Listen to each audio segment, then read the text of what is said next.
Praise the Lord, जय मसीह की। आप सबको लॉर्ड्स हाउस चैनल के द्वारा इस रविवार को स्वागत करता हूं। आज बहुत से मसीहियों को एक सवाल है, भाई बाइबल कब पढ़ना है, बाइबल कैसे पढ़े, बाइबल कितने बार पढ़ना चाहिए और बाइबल कब पढ़े। इस तरह बाइबल से संबंधित बहुत से सवालों से लोग पूछते हैं मुझे। तो आज इस संदेश के द्वारा बाइबल किस तरह पढ़े और कितने बार पढ़े और कब पढ़ना चाहिए, इस विषय के बारे में जानेंगे। यदि आप में से विश्वास में नए हैं या बहुत सालों से यीशु मसीह को विश्वास करते हैं तो ये संदेश ज़रूर ध्यान से सुनिए, क्योंकि इस संदेश के द्वारा आपको बाइबल किस रीति से पढ़ना है आप जान सकेंगे। देखिए, यदि आप पहली बार बाइबल पढ़ रहे हैं तो आप नया नियम से शुरुआत कीजिए। बाइबल में पुराना नियम और नया नियम ये दो भी है। तो आप बाइबल को ठीक तरह समझ नहीं पाते तो आप नया नियम में से मत्ती, मार्क, लूका और यूहन्ना सुसमाचार, ये 4 सुसमाचार की पत्रिका को अच्छी तरह से पढ़िए, क्योंकि ये 4 सुसमाचार में यीशु मसीह का जन्म, उनका सेवकाई और प्रभु क्रूस पे बलिदान कैसे हुए और उनका पुनरुत्थान कैसा हुआ, ये 4 बातों के बारे में और यीशु मसीह के जीवनी के बारे में 4 सुसमाचार में देख सकते हैं। इसीलिए यदि आप यीशु मसीह के बारे में और भी जानना चाहते हैं, परमेश्वर की वचन को जानना चाहते हैं, प्रभु कैसा सेवा किया, प्रभु ने कैसा लोगों को चंगा किया, प्रभु ने किस रीति से एक व्यक्ति को बदलाया, ये सब बातों को आप मत्ती, मार्क, लूका और यूहन्ना, ये 4 सुसमाचार की पत्रिका में देख सकते हैं। तो इसीलिए यदि आप विश्वास में नए हैं तो ये 4 पत्रिका अच्छी तरह से पढ़िए। उसके बाद आगे आप पढ़ेंगे तो यीशु मसीह के चेले जिन्होंने हर जगह कलीसिया में गांव-गांव वचन सुनाते हुए किस तरह परमेश्वर की सेवकाई किया है, वो हम प्रेरितों के काम के पुस्तक से लेकर प्रकाशित वाक्य तक सब जगह देख सकते हैं। तो प्रेरित पौलुस ने उसमें से 13 पत्र लिखा है और बाकी के पत्र यीशु मसीह के चेलों ने लिखा है। और आखिरकार प्रकाशित वाक्य यानी रेवलेशन पुस्तक पर ये अंत के बारे में और यीशु मसीह की दूसरी आगमन के बारे में और इस संसार के नाश होने से पहले कौन से चिन्ह या साइंस हमें देखना चाहिए एंड टाइम्स के लिए, ये सब हम प्रकाशित वाक्य में देख सकते हैं। और पुराना नियम आप देखेंगे तो उत्पत्ति किताब से लेकर मलाकी किताब तक है। उत्पत्ति किताब में सृष्टि कैसा आरंभ हुई, परमेश्वर ने किस तरह मनुष्य को बनाया, परमेश्वर की योजना क्या है और परमेश्वर का नियम क्या है, परमेश्वर ने किस तरह बात किया, परमेश्वर की भविष्यद्वक्ताओं के बारे में, याजकों के बारे में, न्यायियों के बारे में, राजाओं के बारे में, ये सब आप पुराने नियम में देख सकते हैं। इस रीति से पूरा नया नियम आप पहले से लेकर आखिर तक अच्छी तरह पढ़ने के बाद आप पुराना नियम पढ़ सकते हैं। यदि आप कहते हैं भाई हमें प्रार्थना नहीं आता, तो आप भजन संहिता पढ़िए। हर दिन 3 अध्याय पढ़ो भजन संहिता, क्योंकि भजन संहिता पूरा 150 अध्याय है। यदि आप दिन में 3 अध्याय पढ़ेंगे तो 1 महीने में आप पूरा भजन संहिता अच्छी तरह से पढ़ सकते हैं। भजन संहिता में दाऊद ने और कोराह के पुत्र ने किस तरह उन्होंने परमेश्वर से स्तुति किया है, मध्यस्थी किए हैं और प्रार्थना किए हैं, ये सब हम देख सकते हैं। यदि आपको प्रार्थना करना नहीं आता तो आप भजन संहिता पढ़िए, हर दिन 3 अध्याय पढ़िए, ताकि आप परमेश्वर के और भी करीब जा सकते हैं। यदि आपको ज्ञान चाहिए, बुद्धि चाहिए, आपको फैसला किस तरह लेना नहीं मालूम हो रहा है, कौन सही है कौन गलत है ये हमें पता नहीं भाई कहकर आप बोल रहे हैं, तो आप नीति वचन पढ़िए। देखिए, बाइबल में नीति वचन की पुस्तक में 31 अध्याय आप देख सकते हैं। तो महीने में 30 या 31 दिन होते हैं। यदि आप हर दिन एक अध्याय, यानी आज पहला दिन है महीने का, तो आप नीति वचन में से पहला अध्याय को पढ़ना है। इस तरह आप डेट के अनुसार नीति वचन में से एक अध्याय को पढ़ेंगे तो आप पूरे महीने में आप एक बार वो नीति वचन को पढ़ सकते हैं और परमेश्वर की ज्ञान, किस व्यक्ति से कैसा बात करना है, परमेश्वर क्या बोल रहा है, हमें कैसा इस संसार में रहना है, ये सब आप सीख सकते हैं। अब एक सवाल है, भाई बाइबल साल में कितने बार पढ़ना है। थोड़े लोग कहते हैं मैंने बाइबल को 1 हफ्ते में पढ़ लिया, मैंने 2 महीने में पढ़ा, 3 महीने में पढ़ा। देखिए, ये कोई कंपटीशन नहीं है। बाइबल को कम समय में बहुत बार पढ़ने से कोई मतलब नहीं है। शायद आप थोड़ा थोड़ा भी पढ़ सके, लेकिन आपको बाइबल को समझते हुए पढ़ना है। एक महान सेवक ने कहा कि बाइबल परमेश्वर का प्रेम पत्र है।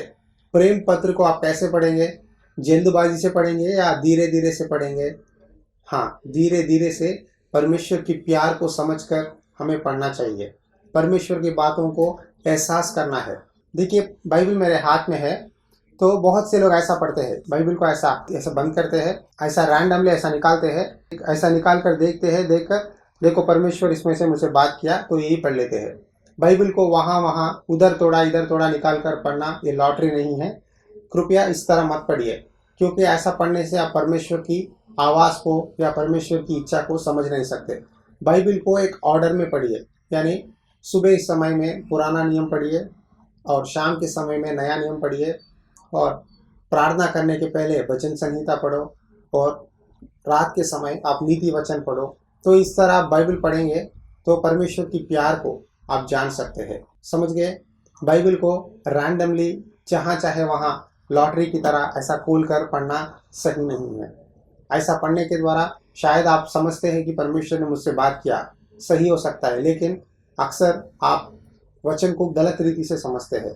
इसीलिए कृपया एक ऑर्डर में पढ़िए। और एक सवाल है कि बाइबल कब पढ़ना चाहिए? देखिए, बाइबल पढ़ने के लिए समय तो आपके पास है। परमेश्वर ने आपको 24 घंटे दिया है, तो समय को आप ठीक तरह से इस्तेमाल करना ज़रूरी है। मैं आपको सलाह देना चाहता हूँ कि सुबह यानी अर्ली मॉर्निंग उठने के बाद आप प्रार्थना करके बाइबल पढ़ेंगे तो ज़रूर उस वचन आपके दिल में रहेगा। क्योंकि बहुत से लोग कहते हैं बाइबल में जितने भी बार भी पढ़ता हूँ, जितना भी पढ़ता हूँ, वचन को याद नहीं रख सकता। क्यों भाई, क्यों? क्या है प्रॉब्लम? प्रॉब्लम यही है कि आप मन में यदि कोई विचारों के साथ, कोई दुख के साथ पढ़ रहे हैं, तो आप परमेश्वर की वचन को ठीक तरह ग्रहण नहीं कर सकते। इसीलिए आप सुबह की समय इस्तेमाल करो। सुबह उठने के बाद पहला समय एक आधा घंटा या घंटा बाइबल पढ़ो। जो भी प्रॉमिस परमेश्वर ने आपको दिया है, उस प्रॉमिस को आप एक बुक मेंटेन कीजिए। वो बुक में एक डेट डालिए, डेट डाल के उसके नीचे वचन को लिखिए। देखिए, वचन पढ़ने से ज़्यादा यदि आप वचन को लिखेंगे तो आपको और भी याद रहेगा।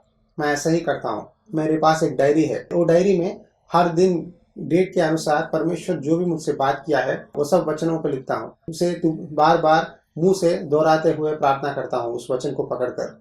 इस तरह आप वचन को मुंह से 2-3 बार बोलकर प्रार्थना करते हैं, और उस वचन को आप डायरी में लिखकर हर दिन जो भी वचन परमेश्वर आपको देगा उस वचन को आप डायरी में लिखेंगे तो आपको याद रहेगा। पढ़ने से ज़्यादा लिखने के द्वारा और भी याद रहेगा। जो आप में से कुछ लोग कहते हैं भाई हमें पढ़ना नहीं आता, लिखना नहीं आता, हम क्या करें? तो मैं बहुत से लोगों को एक सलाह देता हूँ। यदि आपके घर के पास कोई छोटे बच्चे हैं तो उनको बुलाओ, उनको एक चॉकलेट दो, बिस्किट दो, उनको बिठाओ, बाइबल दो, उनको पढ़ने के लिए बोलो, आप सुनो तो समझ सकते हैं। या आपको स्मार्टफोन है तो स्मार्टफोन में ऑडियो बाइबल है, और पढ़ने का बाइबल है, सुनने के लिए बाइबल है, और इसी तरह आप पढ़ भी सकते हैं। यदि आपको परमेश्वर के वचन पर आशा है तो किसी तरह से भी आप पढ़ सकते हैं या सुन सकते हैं। मौका आपके पास है, समय आपके पास है, आप निर्णय आपको लेना है। आइए बाइबल में एक वचन बताना चाहता हूँ, देखेंगे बाइबल पढ़ने के द्वारा एक व्यक्ति का जीवन कैसा होगा, वो वचन में देखेंगे।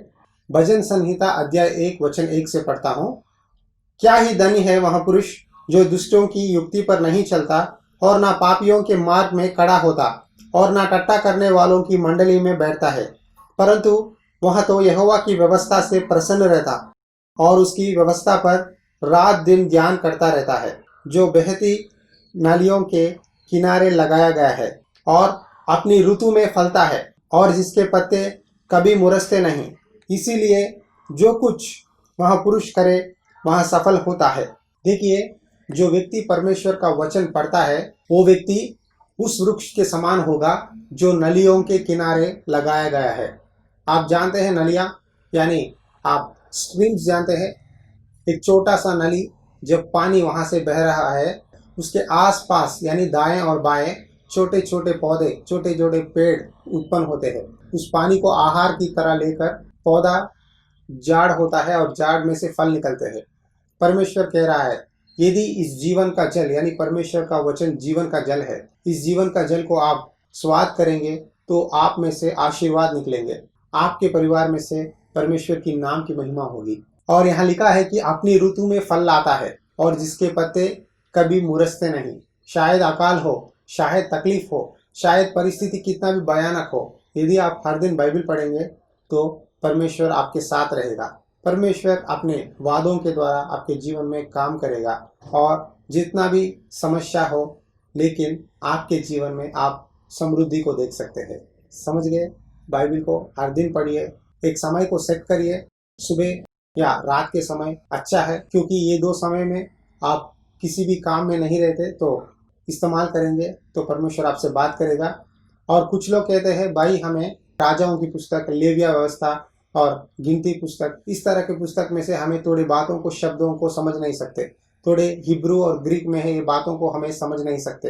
तो इसका जवाब क्या है? देखिए, यदि समझ भी नहीं सके, लेकिन आप पढ़ने के द्वारा, बार बार पढ़ने के द्वारा आप उस बातों को किसी न किसी रीति से परमेश्वर आपको बताएगा। अक्सर मेरे जीवन में जब मैं विश्वास में नया था, मुझे भी गिनती पुस्तक में से या लेविया व्यवस्था में से या राजाओं की पुस्तक में से थोड़ी बातों को कंफ्यूज होता था। उस समय फिर प्रार्थना करके फिर परमेश्वर से बोलता था, प्रभु तेरी पवित्र आत्मा की शक्ति दे, प्रभु ये वचन को समझने के लिए मुझे मदद कर पिता, कहकर जब प्रार्थना करके मैंने वचन को पढ़ा, तो दूसरी बार या तीसरी बार परमेश्वर ने अपनी वचन को मुझे अच्छी तरह से समझने के लिए मदद किया। प्रभु आपको भी वचन समझने के लिए सहायता करेगा। यदि एक बार पढ़ने के द्वारा समझ में नहीं आया, तो बाइबल को बाजू रख के, मुझे समझ में नहीं आएगा, मुझे कोई व्यक्ति की मदद चाहिए तभी मैं समझ पाऊंगा, कहते हुए बाइबल पढ़ना रोकिए मत। समझ में नहीं आया फिर भी प्रार्थना करो, पवित्र आत्मा आपको मदद करेगा और आपको परमेश्वर के वचन में से सच्चाई को, गहराई को समझने के लिए सहायता करेगा। यीशु मसीह ने समरी स्त्री से एक बात कहा, जो जल मैं देता हूं वो उसके अंदर एक सोता बन जाएगा और अनंत जीवन के लिए उमड़ता रहेगा। परमेश्वर का वचन जीवन का जल है। आप पानी पिएंगे तो फिर प्यासे होंगे, पानी पीने के द्वारा, आहार लेने के द्वारा फिर भूख लगेगा, फिर प्यास लगेगी।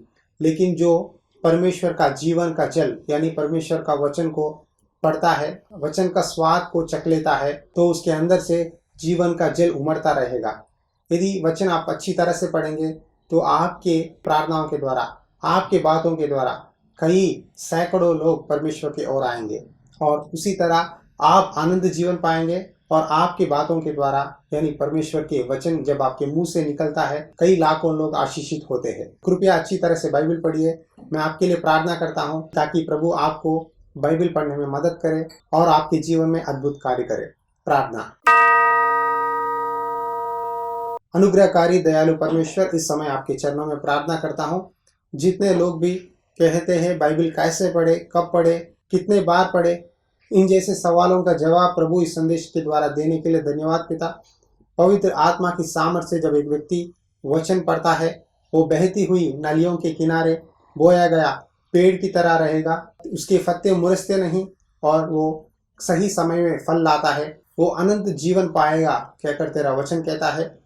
जिस तरह तूने समरी स्त्री से कहा, जीवन का जल मैं जिसे देता हूँ, उसके अंदर में से एक सोता बन जाएगा और अनंत जीवन के लिए उमड़ता रहेगा।